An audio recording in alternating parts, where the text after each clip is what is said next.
Alright, so it's been about over a year since I actually worked a 9 to 5. Well, not really a 9 to 5. It was more of a 6 to 8 at night. 6 in the morning to 8 at night. But it's been over a year since I had to hear, well, Eli, why are you late? Eli, you did a good job, but you gotta do it better. Eli, you're supposed to wait 3 seconds at the stop sign before you drive. Eli, why didn't you have your seatbelt on? Eli, Henrietta in the HR department wants to see you for a little private meeting, if you know what I mean. Well, the last part didn't happen, of course. But if you guys didn't already guess, I used to be a driver and I used to drive for 10 years. Not for the same company, but for 3 different companies. And boy, did those bosses used to ride me. Not that way, you know. I mean, they used to micromanage me on every single thing I do. But I decided to leave the job force, and on today's video, I want to share with you the things I did to actually leave my job. And you guys should not leave your job unless you check these off your checklist. And we're starting now.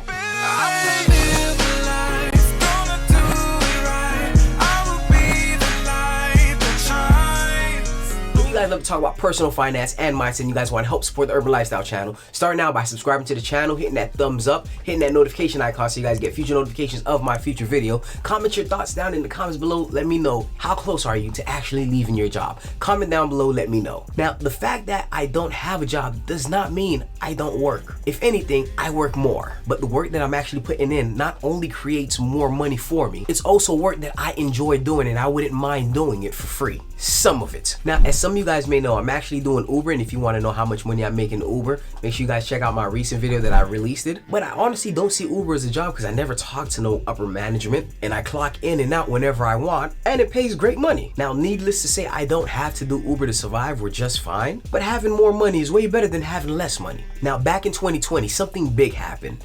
Something called a black swan, or the pandemic. And then a year later, in 2021, in August per se, we experienced something never seen before, called the Great Resignation, where tons of people start leaving their job, whether because they can go somewhere else and make more money, or they decided to start a side hustle, or the job market landscape is a little bit more competitive now, where companies are trying to keep their employees by offering to pay them more and offer more benefits. And now we're seeing a shift where people are more open-minded to actually creating their own source of income. Now, although not everybody can do this, but when I decided to leave, there were actually 6 things I had to make sure I focused on. And when I accomplished all 6 things, you guys can only guess what I did next. I kept working because I was greedy. Yes, I was making this much money from my side hustle, and I was like, hey, why not make a little bit more money? And then when I got fired, it was more like, okay, shoot, I guess I'm okay with it. So here are 6 things that I believe that no one can actually quit their job until they check all 6 of these things. And the first thing being, your side income covers twice as much as your monthly expenses. Don't want to go up to your boss and say, you know what, I quit.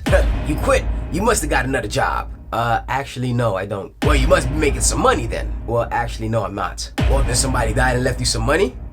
No, that didn't happen. Well, then I'll see you tomorrow then. Yes, sir, bright and early. So pretty much in a nutshell, you don't want to leave your job and not having any source of income coming in whatsoever. Now, the reason you want to be able to make twice as much as your monthly expenses is because there are more hidden expenses that you don't know that your job covers and you probably forgot about. Like most of the benefits that you get, like health insurance, 401k matching, and all the exercise stuff that we really don't focus on. Practically all that would be on you, and not to mention taxes. So if you're able to make $2,000 a month from a job, remember that's after tax. So if you're able to make $2,000 from your side hustle, that's pre-tax and you haven't paid tax on that yet. But yeah, it's okay. I haven't paid my taxes in 10 years and everything turned out sweet and fine for me. Let's not take that guy's advice. So yes, you want to make sure that your side income is able to at least, at minimum, cover twice your monthly expenses. And then we move on to number 2, making sure that your emergency fund can cover your monthly expenses for the next 6 months. Ain't nothing like, hey, you just left your job and then you're feeling good about yourself and you ain't got no emergency funds, and then your car breaks down, you have to get a whole new car. Now you have to fork out a large sum of money to actually get a new car, but you don't have it. And then you have to go right back to work. Your emergency fund is to make sure, hey, if you have a slow month in your side hustle, hey, it's okay because you have an emergency fund that you can withdraw from. And always make sure if you do withdraw from it, that on your good months, you're able to put it back. Now, the way I actually allocate my emergency fund is I actually have 1 month of expenses all in cash, and I really don't like to hold cash. And I have a separate brokerage account where I dump all my money into a specific stocks that are generally safe and less volatile than the markets, but at the same time, I also get dividends. And if an emergency does happen and the $2,000 that I keep cash that's just sitting around for buffer is not able to take care of that emergency, then I'll dip into the second emergency fund. Now, I'm not a financial advisor, so make sure you always do your own research. But the reason I do that is because inflation. I don't want to just have cash just sitting around doing nothing and losing value due to inflation. And for the past 3 months, all we've been hearing on the news is how inflation is going out of control and how the price of goods and service are going up. So I put it into one account, and even if it goes down 50%, unless something drastically happens, even if it gets slashed down 50%, I'll still have enough to cover at least 6 months. And it's not just that, I have multiple contingency plans to make sure I can handle emergencies. I think about it as the United States. They have the Army, the Navy, the Marines, the Air Force, the Space Force. I look at it as the $2,000 I keep around for buffer is my Army. My emergency brokerage account is the Navy. I also have different accounts with a little bit of money sprinkled into all of them, and I call it my Air Force. I have cryptocurrency as well, and I call that my Space Force because it's new. And I do want to get into real estate, and that's very hard to do. But when I do get into real estate, I'll call that my Marine account because, you know, it's generally hard to get in. But let's go into number 3. You shouldn't quit your job until you're skilled enough to make your side hustle become your main business. The business that me and my wife has been running for the past 5 years, it came to a point where it was losing us money for me to actually be at work. Because when I was working, we were averaging $3,000 a month. And when I left my job, I felt like we can actually raise that up to $5,000 a month. But what really happened when I left was we was able to scale it to $7,000 a month, to the point where we actually have to hire families to help. Now, I know what you guys may be wondering. What kind of business am I running? And the answer is plain and simple. I'm not gonna tell you guys yet. But don't worry, it's legal. And the 4th thing that you shouldn't quit your job until you do is you're determined to work hard and succeed. When I decided not to go back to work, of course, I had all the worries. I'm like, hey, what if this doesn't work out? What if this happened? What if this happened? But one thing I did know was regardless of what happens, I'm going to make sure I win. Regardless of the turmoils I may have to face, regardless of the barricades I may have to bust through, I will figure it out. That's just my mentality. That's just my psyche. I will figure it out. And I'm not gonna lie to you, it wasn't easy. It was hard work. But the hard work didn't get me nowhere near to accomplishing the job as much as smart work did. And to be honest with you, you guys should really rewind that line I just mentioned just there, because that line was powerful. Number 5, if you want to leave your job, you have to make sure you're ready to work 12 to 16 hours a day.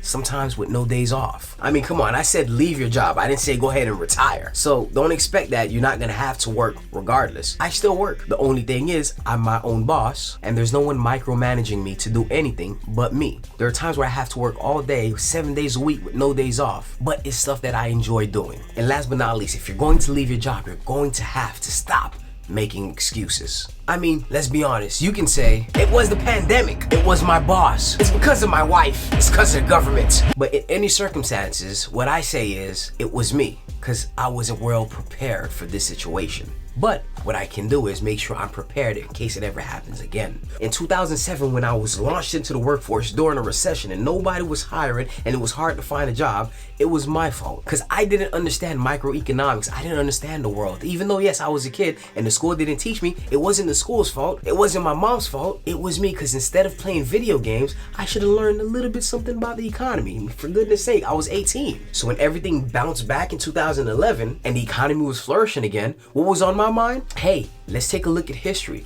How often have we gone into recessions? Sometimes once every 10 years. So what can I do to make sure within the next 10 years that this does not happen again? I was able to take the opportunity of all the down markets because I had a lot of cash around. And when the markets bounce back, I more than 5 times my money. So don't blame anybody else, because you're in control of your life. You have the power of your life. You're the captain of your ship. So sell that baby. But that's pretty much all I got for you guys. If you guys enjoyed this video and found value in this video, make sure you guys hit that thumbs up, subscribe to the channel if you haven't already, and comment your thoughts down in the comments below. You guys can find me here every Monday and every Friday, sometimes on Wednesday if I'm not lazy. And yes, I've been lazy quite of late because I haven't recorded a video on Wednesdays for a while. But I post a short Monday through Fridays, and you guys can check me out on my social media for extra content. Thank you so much for watching, and have a beautiful day. Well guys, I'll tell you what, I'm gonna show you guys what to do to leave your job effectively.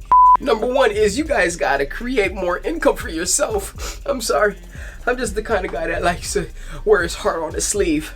Or should I say, my hands. See, when you have no job, you can do stupid stuff like this. I mean, come on, like, I can just take a break while I'm doing a video, matter of fact. Hold on. Let's take a... This is what I do for work. Not this, but I'm just saying, like, this is what I do to make money. This is how I make a living right here. Not this. Not me playing with this. I'm just saying, this is taking a break while I'm doing a video. My mind was fried.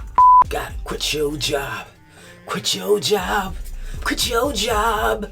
Man, to be honest with you, to leave your job, you need to crying out loud, get control of your schedule. Like, I have everything I'm supposed to do daily right here on my schedule, and I just make sure I check it off. I check it off to make sure I get everything done. You know what? I don't like my hair this way. Much better. I'm more hood that way. I mean, let's be real. The fact that I was able to leave my job doesn't mean I stopped working. If anything, I've worked harder, longer hours, but it's more of me enjoying what I do, me doing what I love to do. And the fact is, I don't have to do it all the time. I can take breaks. I can take 1 hour breaks within the day. I'm not bounded to a boss micromanaging everything I do, even though I probably micromanage myself. But since I'm getting orders from myself, it's more better that way.